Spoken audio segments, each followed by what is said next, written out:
No, I learned anything I do know about acting has all been learned through pure observation. Watch what not to do. Can you keep a secret? I never could. Always blab sooner or later. Special what? Might be old Cookie might not like grubbing the trip all that way. You heard me good that time, didn't you?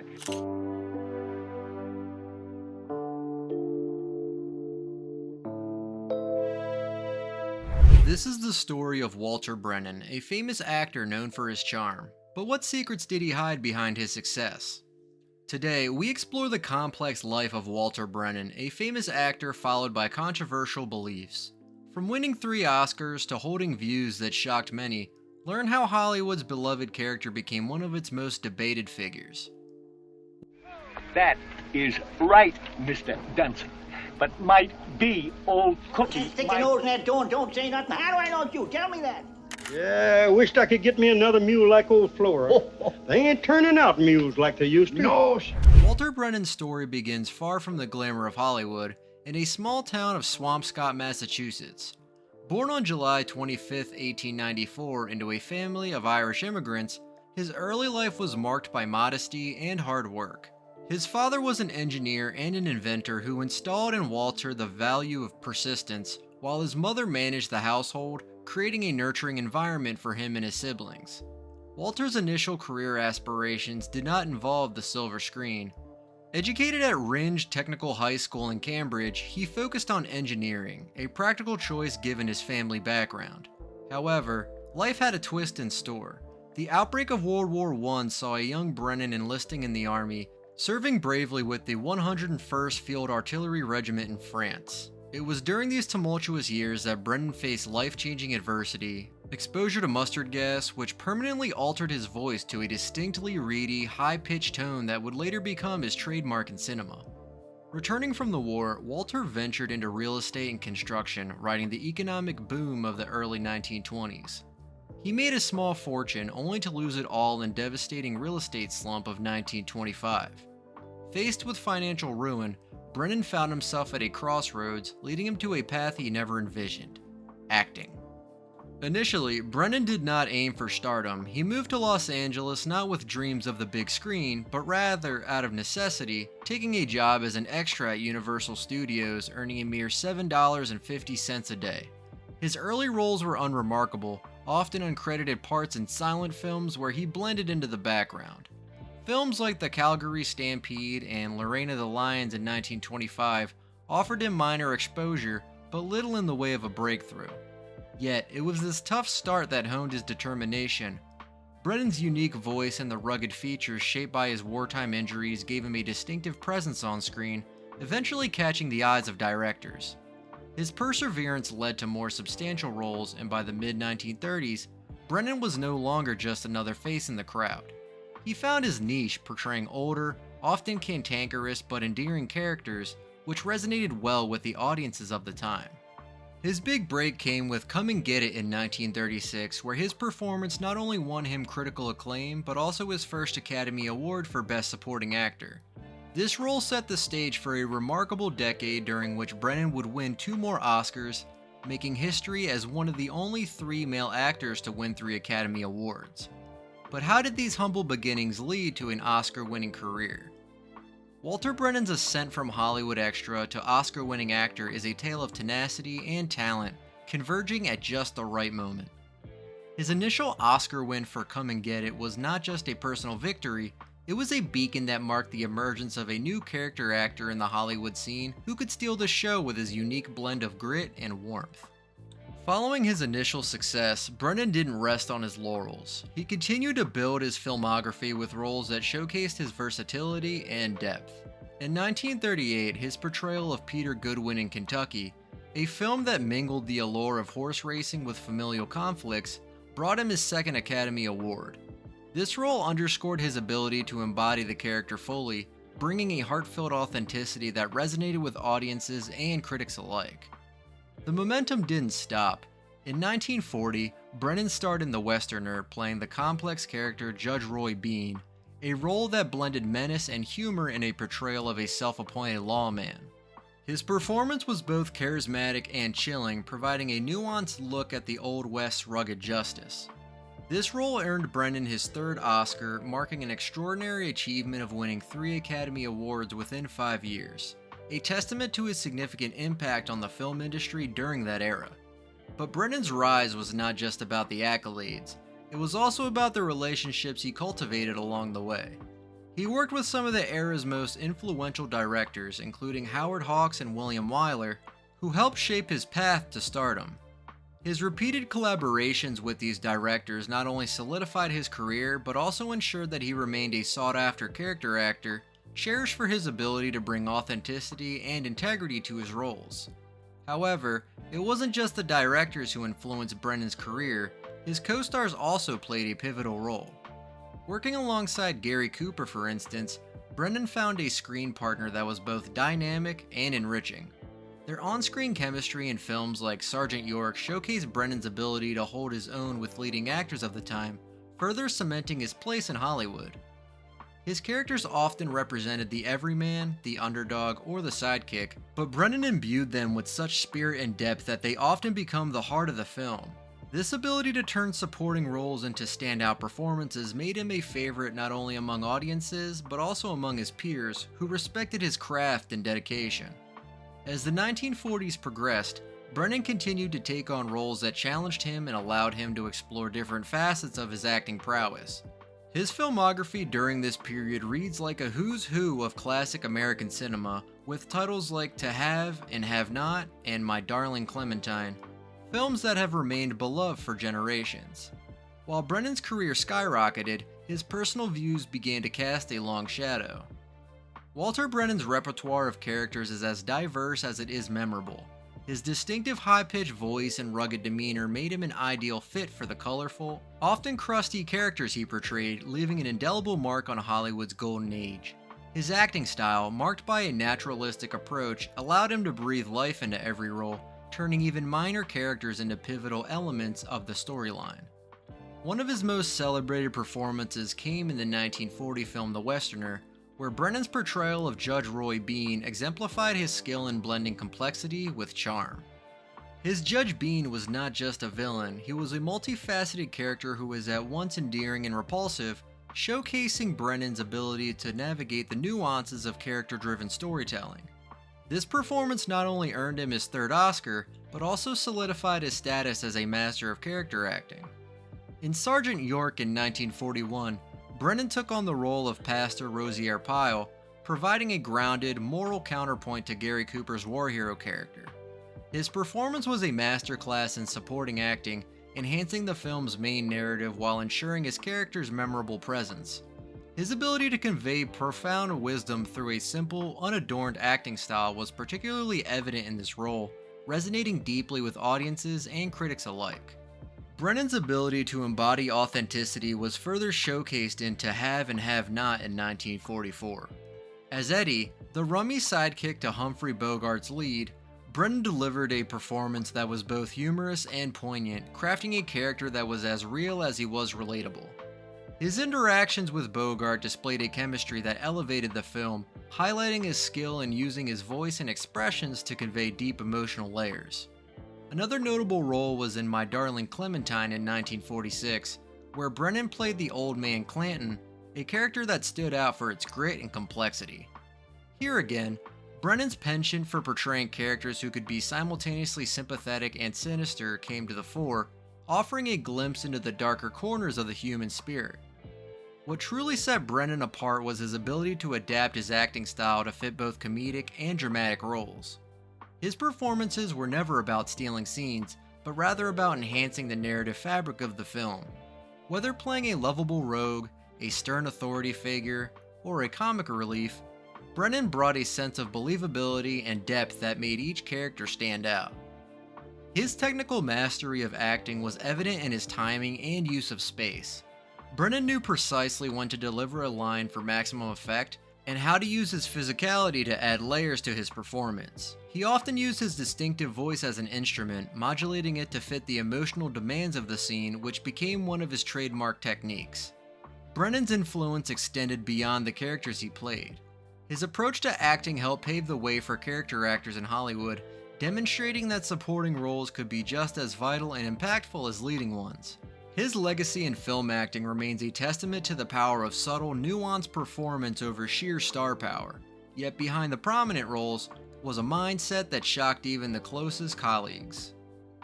Walter Brennan's prowess on the silver screen was undeniable, but his off-screen life was marked by political beliefs and public statements that sparked much controversy. Known for his conservative views, Brennan was not shy about sharing his opinions, often causing rifts among his peers and the public. Brennan's political journey became notably vocal during the 1960s, a period characterized by significant social upheaval in the United States. He aligned himself with the far right, joining the John Birch Society, an advocacy group promoting anti-communist and conservative policies. This affiliation reflected his deep-seated fear of communist influence, which he believed was infiltrating American society and the Hollywood film industry. His views extended into his vehement opposition to the civil rights movement, a stance that significantly tainted his public image. Brennan was outspoken against racial integration and civil rights legislation, often expressing his beliefs in terms that many found not just controversial, but outright offensive. His stance was rooted in a belief that these movements, though ostensibly about civil liberties, were manipulated by external communist forces aiming to destabilize America. These opinions were particularly jarring given the climate of the time, which saw a push for more inclusivity and equality across racial lines. Brennan's reactionary views made him a polarizing figure, with his advocacy for conservative causes often overshadowing his cinematic achievements. He actively participated in political campaigns and was a supporter of candidates who aligned with his views, including Barry Goldwater in the 1964 presidential election, whom he supported due to Goldwater's opposition to the Civil Rights Act. Moreover, Brennan's political statements often spilled over into his professional life. He believed that Hollywood was being used as a vehicle to spread communist propaganda, leading him to scrutinize scripts and roles for any content he deemed un-American. This scrutiny was not limited to his projects. He often criticized his colleagues in the industry for their political stances or perceived sympathies towards leftist ideologies. Brennan's participation in public political rallies and his endorsements of controversial political figures only fueled the fire. At one point, he recorded speeches and wrote articles warning of the dangers of communism and liberalism, asserting that such ideologies threaten the core values of American society. His speeches often included alarmist rhetoric that many considered inflammatory and divisive.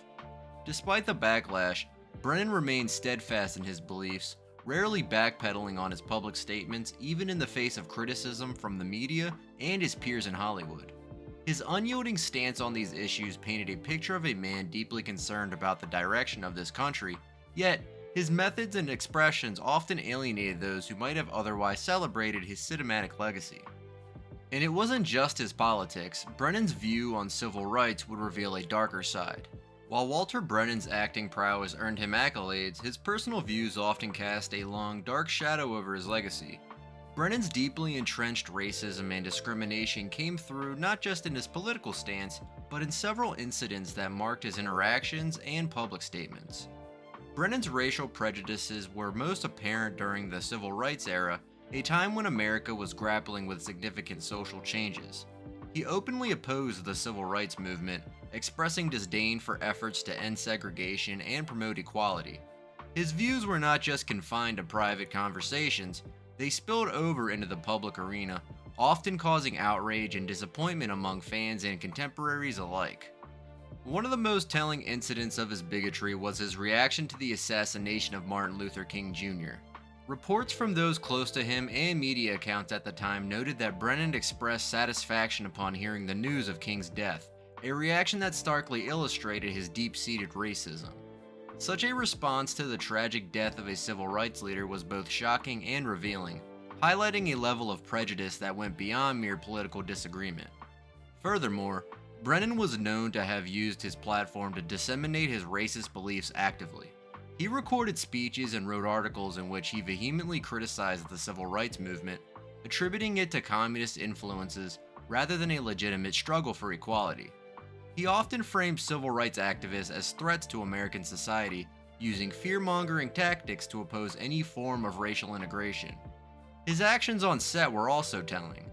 Brennan would sometimes refuse to work with actors or crew members of different races, or he would make derogatory remarks that created a hostile environment for those around him. These behaviors were not only unprofessional, but also contributed to a culture of intolerance, reflecting the worst of Hollywood's tendencies at the time. Brennan's outspoken views extended to his endorsement of political candidates who opposed civil rights legislation, further cementing his legacy as a figure opposed to racial equality. His support for these candidates was not just a political alignment, but a public affirmation of his personal beliefs, which increasingly alienated him from sectors of the public and from Hollywood peers who were more progressive in their views on race and equality. But how deep did Brennan's bigotry go? The next part sheds light on his most disturbing actions. Walter Brennan's public persona as a beloved character actor sharply contrasted with his private identity, marked by controversial political and social views. To the public, Brennan was the endearing, often cantankerous old man in films and television, winning hearts with his performances that brought depth and warmth to his characters. However, away from the cameras, his personal beliefs painted a much different picture. On screen, Brennan's roles in The Real McCoys and Rio Bravo, among others, solidified his image as America's lovable grandfather or the wise, if somewhat gruff, sidekick. His ability to infuse these characters with charm and likability earned him a lasting place in the hearts of the audience, making him one of the most respected actors of the time. This beloved status was bolstered by his 3 Academy Awards, which underscored his talent and endeared him further to both peers and fans. Contrastingly, Brennan's off-screen life was filled with outspoken views that often clashed with the progressive currents of his time. His staunch opposition to the civil rights movement and his alignment with conservative and extreme right-wing politics revealed a man who held deeply ingrained prejudices. These views were not hidden away, but were vocalized publicly, casting a shadow over his warm on-screen image. His participation in political organizations and events, where he often spoke against civil rights and integration, created a dissonance between his professional accomplishments and his ideologies. Despite this dichotomy, Brennan managed to maintain his career success throughout his life, partly due to the era in which he had lived. During much of his career, Hollywood and much of the American public were less vocal or mobilized against such views, allowing him to continue working without significant repercussions to his career. Additionally, the separation between an actor's personal life and public career was more pronounced in Brennan's time, allowing audiences to remain enamored with the characters he played while remaining relatively uninformed or unaffected by his personal beliefs. Despite the backlash, Brennan continued to find success. Let's find out how he maintained his fame. In the later years of his career, Walter Brennan continued to charm audiences with his distinctive performances even as the controversies surrounding his political beliefs grew. Despite the evolving cultural landscape of the 1960s and 1970s, which increasingly embraced progressive values, Brennan remained a figure of significant discord due to his staunch conservative stance. During this period, Brennan took on roles that often mirrored the gritty, rustic characters he had been known for. His portrayal of Grandpa Amos McCoy in the popular television series The Real McCoys is a prime example, where his on-screen persona as a lovable and sometimes curmudgeonly grandfather endeared him to a new generation of viewers.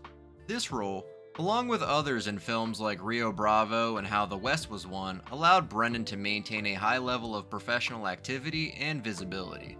However, Brennan's off-screen activities increasingly overshadowed his acting achievements. His vocal opposition to the civil rights movement and his involvement with the John Birch Society positioned him at odds with the emerging ethos of equality and justice. This alignment led to a series of public relation issues as more people became aware of his controversial views. The dissonance between his beloved character roles and his ideologies became a topic of debate among fans and critics alike.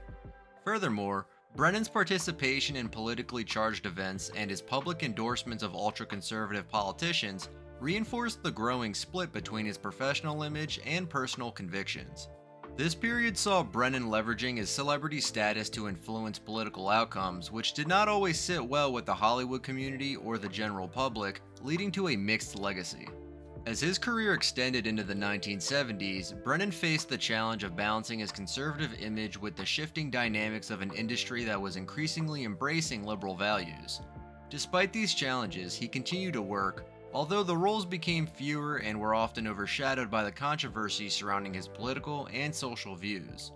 As Brennan aged, his beliefs only grew stronger. What was the impact on his legacy? Walter Brennan's illustrious acting career gradually wound down as he approached his final years. Retiring to his ranch in Moore Park, California, he lived out his last days far from the Hollywood spotlight. Brennan's death on September 21, 1974 from emphysema marked the end of an era for many of his fans and colleagues. He was buried at San Fernando Mission Cemetery in Los Angeles, leaving behind a complex legacy that continues to provoke discussion and analysis. In his retirement, Brennan enjoyed a quieter life, reflecting on a career that spanned nearly 5 decades with more than 230 film and television appearances. Despite his withdrawal from active filming, his past roles continue to bring joy and nostalgia to viewers through syndicated television shows and classic film reruns. However, his personal views, particularly those expressed publicly in his later years, began to cast a long shadow over his contributions to the entertainment industry. Today, Brennan is remembered both for his unparalleled achievements in character acting and his controversial personal beliefs. He remains one of only 3 male actors to have won 3 Academy Awards, a testament to his skill and dedication to his craft. His characters, often endearing, complex, and perfectly executed, are celebrated as some of the most memorable in cinematic history. His ability to bring authenticity and depth to every role remains a benchmark for actors. However, Brennan's legacy is also marked by his vocal opposition to the civil rights movement and his alignment with extremist political groups. These aspects of his identity have prompted a reevaluation of his life and work, particularly in an era that values inclusivity and diversity. The juxtaposition of his professional accolades with his ideologies presents a challenge to those who study and celebrate Hollywood history. Critics and historians debate whether Brennan's cinematic contributions can be fully separated from his failings. Some argue that his art should stand alone, appreciated for its intrinsic value and the joy it brings to audiences. Others contend that his off-screen actions and beliefs are indivisible from his artistic legacy, necessitating a finer interpretation of his work and impact. Walter Brennan's story reminds us how a legacy can twist great artistic talent and troubling beliefs, illustrating the complex fabric of human life. What do you think about Brennan's conflicted legacy? Share your thoughts below, give this video a like if it was insightful, and don't forget to subscribe for more Hollywood stories.